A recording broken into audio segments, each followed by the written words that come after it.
David, thank you so much for being here. Really excited to lead this class with you today. Alex, thanks for having me on. Thank you, everyone, for taking your time to listen in today. So, David, I kind of want to start off with just asking about your experience a little bit because you are in podcast advertising, and usually people that are in that game are like these days, they seem to be giant companies or they've been bought out by giant companies. But as far as I know, you are still an independent with your own company. Am I right in saying that? That is correct. Cool. Yeah, I'd love to hear a little bit about what you're doing, how you got started with all that. So, for everyone listening in, I'm the founder of Podgo. Podgo is a membership-based platform that connects small podcasts to advertising opportunities. And I had a show. Me and my friend, we were just messing around. I think very similar to anyone starting a podcast. We're very interested in the space, and we're like, oh, let's do a show.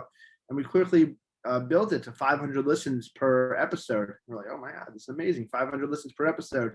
Let me go get some advertisers. And I went to get some advertisers, and I realized you needed a minimum of 5,000 listeners per episode because most people would not look at any show below 5,000.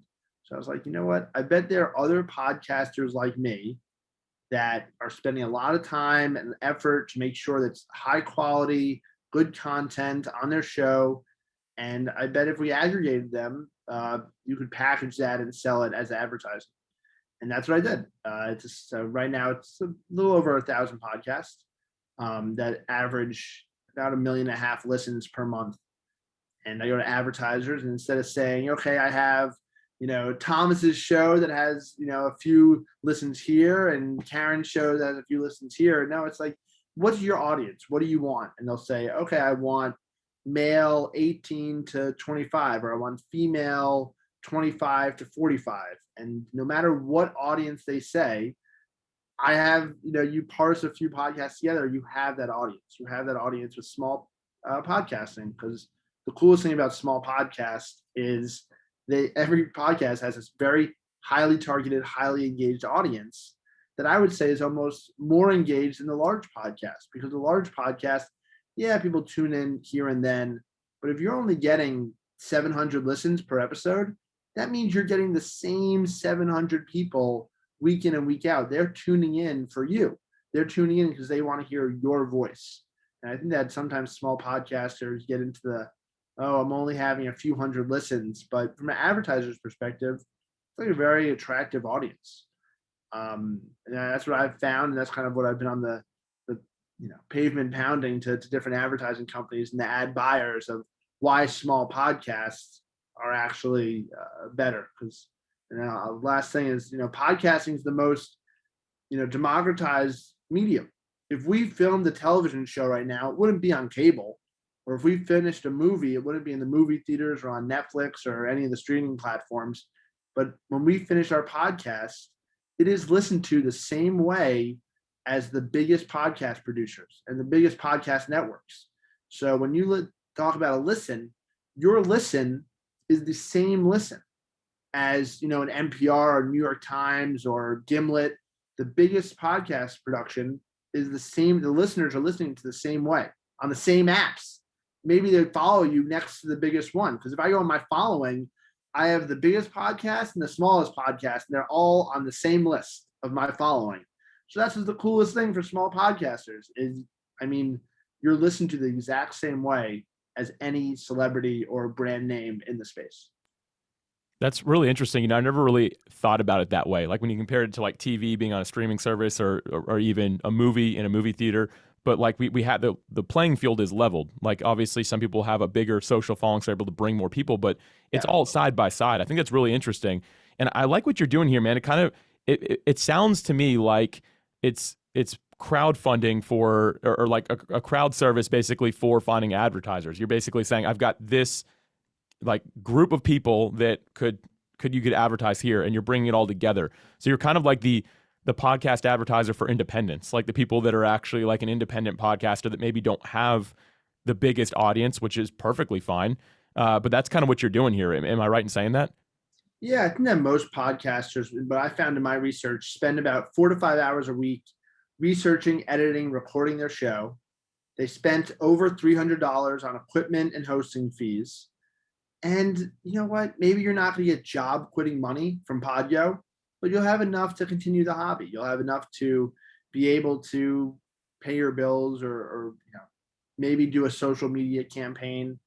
And with Podgo, I tried to make it the easiest way to monetize your podcast, because there's other platforms where you're waiting for approvals or you're submitting ad requests. I'm like, you know what? If you're getting under 5,000 listens, the last thing you want to do is have to wait for me to have to approve your ad. You're like, okay, I'm ready to post on a Tuesday, and I post every Tuesday, but now I'm waiting for Podgo to accept my ad request so I can post to make a few dollars. It's like, you know what? Podcasters are responsible. And the way the Podgo works is, on the back end, we match the podcast with the advertiser.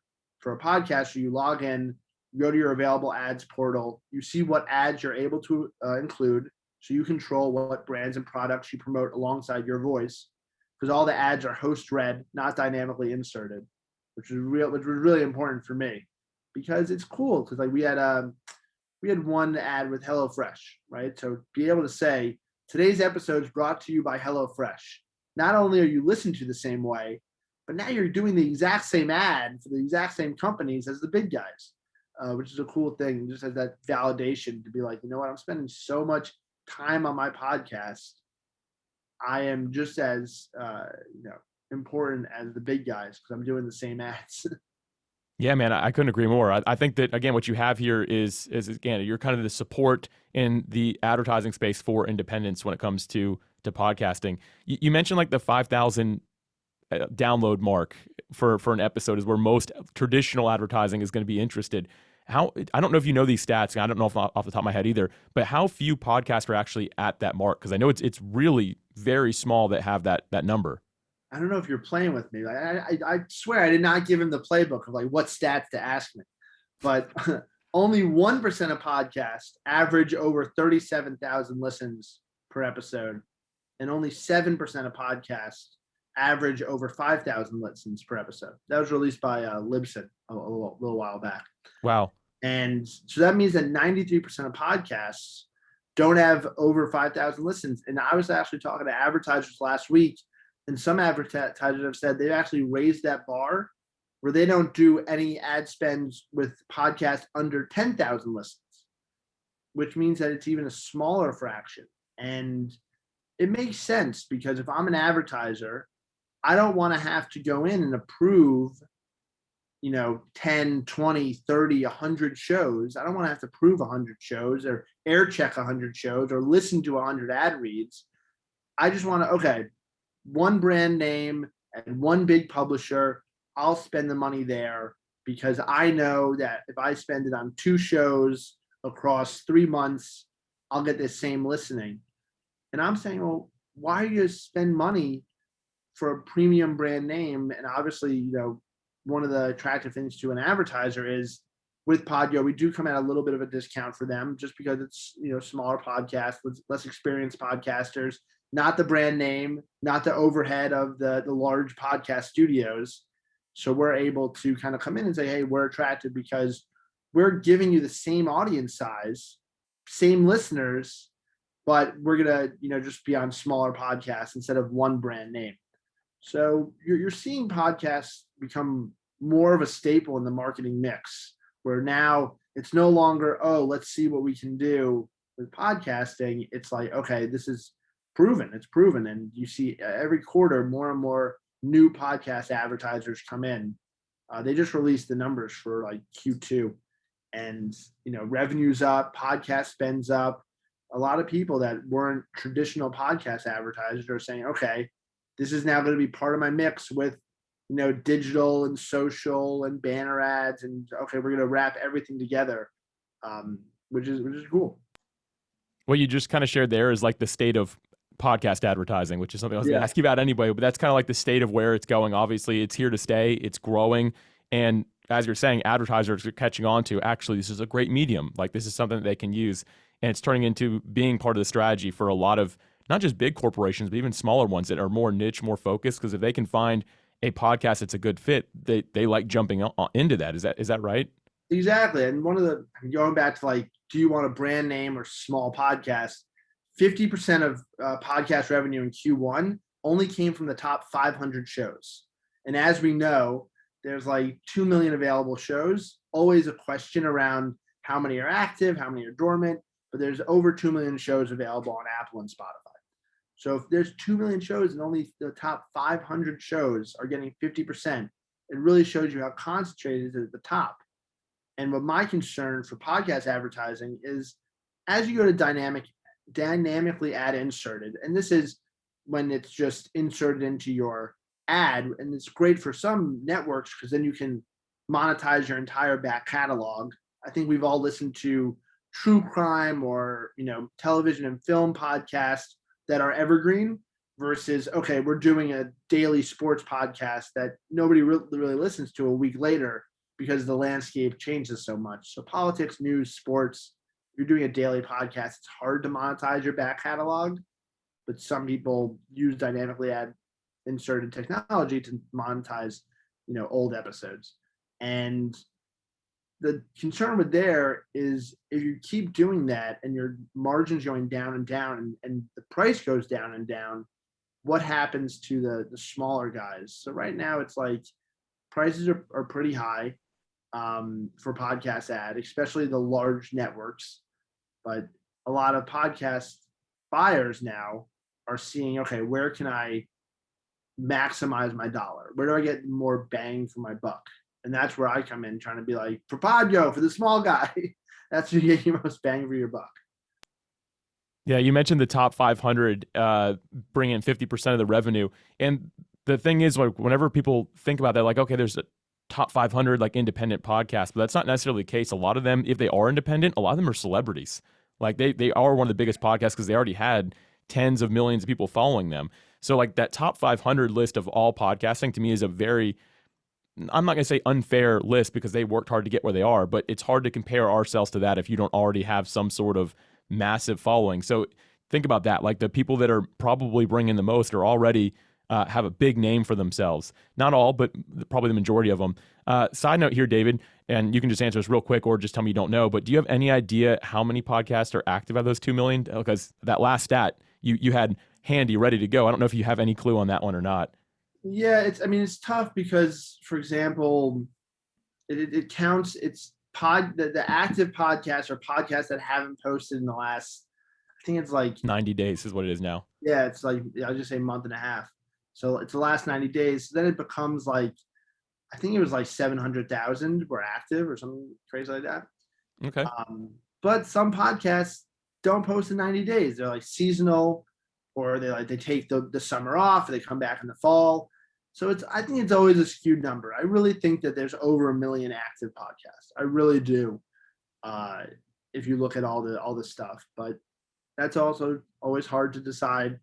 I mean, more and more podcasting for me. So Podgo is a membership application. So to join, you have to become a member, but you have to be approved, because for us, we like, okay, once you're approved, you're approved. You don't have to apply for any more ads. Like, you're a Podgo member, you're approved. And that's how I wanted to build it. So if you're approved once, you don't have to be like, okay, I want to approve for this advertisement and this advertisement and that one. It's like, you don't have to apply to 7 advertisements. Just, you're approved as a member. We trust you. If you're approved, you're approved, which is great.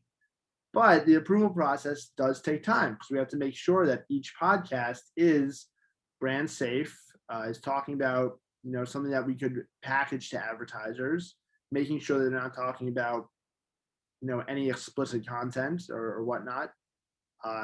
And with that, we have to, dive in and actually approve each application.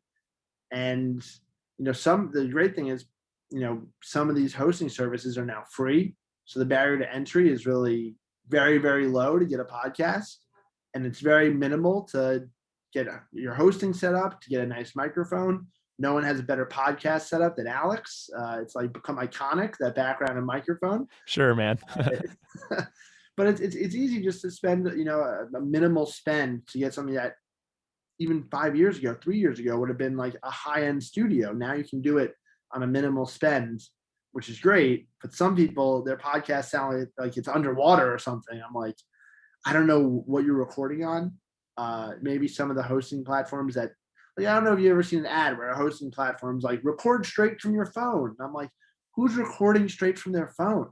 I listen to a lot of podcasts where I'm like, they must be recording from like a 2005 Nokia because this is terrible quality.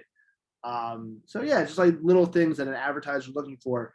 Very easy to become a small podcast that sounds just like a production, same as any big studio, but still a lot of people oversee that. My number one thing I look at first thing is audio quality. That's a good insight, and I'm probably going to circle back to that in a little bit here.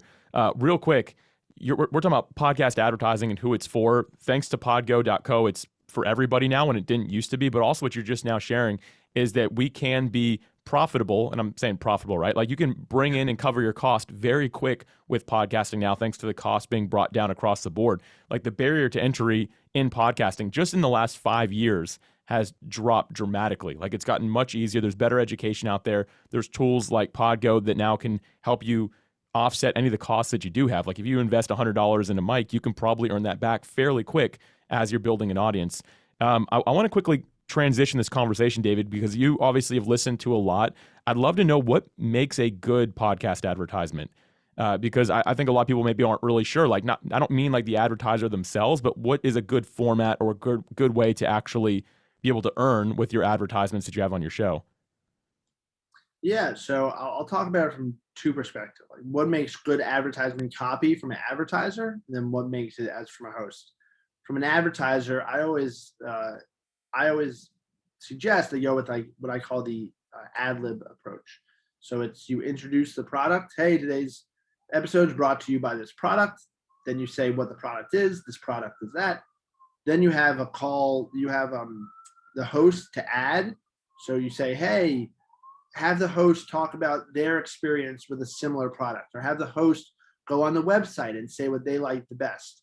Because if it's just strict copy, a lot of hosts will just read it formulaic. Even the biggest hosts, it's like you can tell that they're talking the pointers.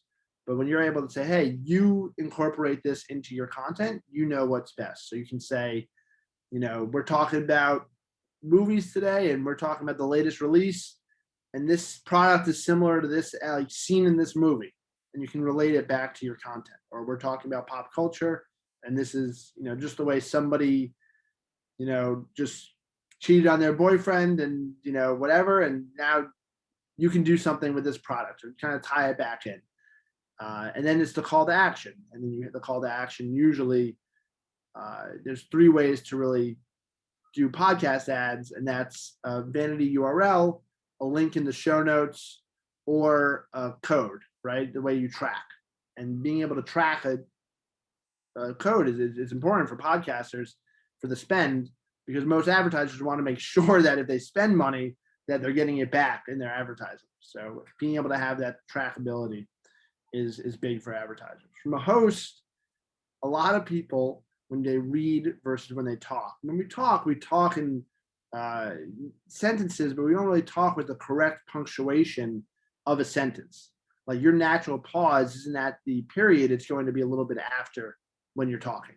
So it's interesting when people actually read their scripts. There'll be a lot of breaks, but not a natural break. So a while ago, I remember I saw it, and I think I'm going to butcher his name, but Jason Pfeiffer from Entrepreneur magazine. He has a really good video about how to talk, how to read scripts so you don't sound like a robot. And I'm definitely culprit of it. When I read, I definitely. Oh, me too. Oh man, I avoid that side of things as much as I can because I know that I don't sound natural the way that I usually talk. Yeah, and if you're a listener, if I'm listening to you every week or every other week, however you're posting, when you're reading, I'm like, wait, why are they talking like this? This isn't their natural cadence. So to get your natural cadence, I think that a good way is to read it out loud once, realize, okay, now I'm not doing it. Maybe put lines instead of reading it to the period. You read it to your marks you put on. I definitely would suggest reading the ad before you read it on air, just once maybe. I've definitely heard some podcasts where they are reading it for the first time and they stumble on a word, and I'm like, oh, they just clearly didn't read it. You don't want to be caught like the kid at school where all of a sudden you have to do your reading out loud to the class. You can take your time. You can read it before. Do you think, real quick there, do you think that it's okay to, like, if you're given the script from an advertiser, do you think it's okay to deviate from that at all, or does that upset them, do you find? Because me, I I don't talk the way that most people would write it, and my audience knows that. So even if I get really good, like memorize it and share it in my own words, if I'm saying certain words and using a certain cadence, I don't think that my audience would buy it. And that's like really buy it, but also buy the fact that I'm serious about what I'm sharing. Yeah, no, I think you should go off script. I think put it in your own voice, put it in your own words, and relate it to your content. I think that I always implore advertisers to have like one place where podcasters can just talk and it's not scripted. A lot of the bigger podcasts, like the professional, that those top 500, an advertiser will just give them bullet points. They will just say, talk about this, talk about this, talk about that. And because of that, sometimes you'll hear these podcast ads that sound like they're making it up as they go. And I'm like, how do they not know what they're saying? And I'm like, oh, wait. They're like, they got 4 bullet points and they are making it up as they go. Because a lot of the top 500 they do it that way.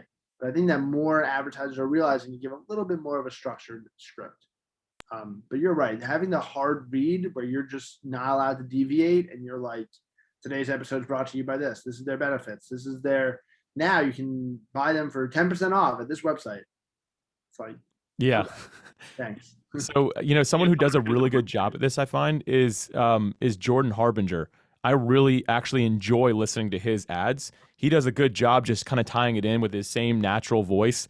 And it sounds like he does a good, I don't know if he truly experiences the things he's advertising. I like to think that he does, but you never know. But he shares it in a way that's like, man, this guy actually uses this mattress that he's talking about. He's talking about getting a good night's sleep. There's a lot of mattress companies that like to do podcast advertising, but he does a really good job. So Jordan Harbinger is one I recommend people to check out.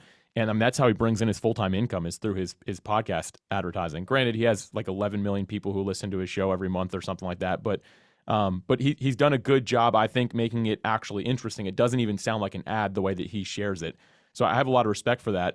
And that actually brings up another point here, David. How important is it for us to be reading our advertisement versus just inserting somebody's pre-read ad by like maybe someone at their company or something like that? It's important for the hosts themselves to be the voice. Is that right? I think it really depends on what you want. I think a lot of people want to read the ad. They want to be able to, it's a sense of validation. It's a sense of pride to say, I'm reading this and I'm the host and I'm doing this. Other people maybe want to do the dynamically, inserted ads and just have it be pre-recorded, by whether it's someone at your company or someone at the advertising agency. I think it's really how you want to monetize your content or what you feel is best for your listener. At Podgo, I like to say that nobody knows their content better than you. So you're always going to know your content best. And because everyone here listens to podcasts, what you like. So it's just about your feel and what you want your listener experience to be. Some people are like, hey, I don't want to do an ad insert. It sounds like a radio ad or from a company, from a pre-produced company. I want to read it myself and I want to make sure it's host read. Other people are like, hey, I don't want to have to check the portal every week. I just want to put a link in my, RSS feed, and I'm gonna get an ad every week. I don't want to have to deal with reading the ads. So it's really about what you want to do as a host. I don't think that there's one thing that's better. I personally don't like the studio produced ad inserts from someone else because I think it just sounds like too much like a radio ad. I know some of the hosting platforms now, if you don't have the premium subscription, they're putting it in your pre-roll. I don't know if I quite agree with that, but it's a way that you can monetize it really quickly, but you don't get to control what brands and products are promoted alongside your voice. It's a good point. So it really just depends on somebody's strategy, what they're looking for, what they want. Maybe if you're more even so a hobbyist and you just want to throw it in there without any extra effort, that's not a bad route. And we'll talk more about dynamic inserts probably during the Q&A after we're done recording here. But I want to kind of jump to my last thing here before we open it up for everyone to do Q&A and stuff like that. And I just wanted to ask if there's any advertisers that we should avoid. And let me kind of give a little bit of background there. I don't just mean in general, because the reason I'm asking is that I know that one size doesn't fit all. Like if you have a podcast about dogs, like you don't want to have a mattress necessarily be your advertiser, because that's not your audience. So when I say, is there anyone we should avoid, I more so mean, is there a certain formula we should follow to make sure that it's really focused to what our audience is? And it sounds like Podgo helps with that, but can you talk about that point a little bit and how we can better choose who to advertise with? I feel like I had the marketing department for a mattress firm. They would be like, well, let me tell you why dog listeners are the best, because we have a whole thing about how our mattress is hypoallergenic or whatever. But that goes to that. It goes back to the same thing with the ad inserts and who do you want to record the ad. You get to decide what brands and products are promoted alongside your content. You know your content better than anyone. If it is very, very different, or if it's too explicit, right? If it's a product that you feel doesn't represent the values of your brand and you don't want to be associated with them, that's one thing. I guess that's the only time I would say that. But for listeners, it's tough because I might listen to a dog podcast, but I also listen to a sports podcast and a science podcast and a true crime podcast and a TV and film. The stat says that most avid podcast listeners listen to 7 shows, and I'm 100% the same way.